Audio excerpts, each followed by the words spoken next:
Дүниені оңайлықпен тәрк ету өз-өзіне қастандық жасау. Бұл қай көзқарасты алып қарасақ та жөнісі емес. Оның теріс екендігін психологтар да, дін өкілдері де растайды. Сәйкесінше жақын жандармен қарым-қатынасты суытпауға, өмірде бағалай білуге шақырады.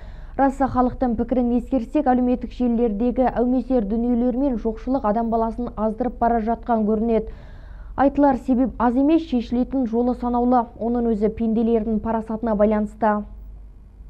Өмірдегі миссиясын ерте аяқтағысы келетіндерге түсіндіру жұмысын жүргізу, рухани әңгіме медеу болар сөзсіз. Имамдардың сөзінше, жер бетіндегі ең мықты жаратылыс үшін қиындығы атаулы тек құлқынның сылтауы ғана. Әйтпегенде, адам баласына бұл дүниеде көтере алмайтын сынақ жоқ. Алла сақтасын, дініміз шариғатымызда өз-өзін өлтіруден өте қатаң тыйым салады. Тіпті Омар халифаның кезінде өз-өзін өлтірген адамға жаназа шығарылмасын деген бұйрық берілген екен. Бұл деген мұсылмандықтан шығып кетеді деген сөз, Алла сақтасын. Сондықтан да дініміз шариғатымызда өз-өзіне қол жұмсау дегеннен қайтарады. Мен жалпы жастармен көп араласам, сол кезде жаңағы суицидқа не үшін барады десе, олар ойлайды екен, мына дүниеден қиыншылық көрдік, енді ана дүниеге өте салам деген сияқты. Жоқ, Алла сақтасын, мына дүние сынақ әлемі, ана дүние ол сұрақ әлемі.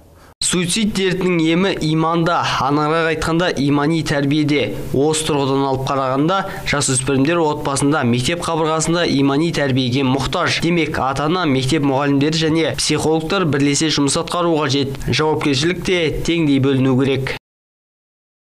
Мағжан Орынбасар, Нұрлан Бектұрсын, Ерболат Жақаш, жеті Ньюс.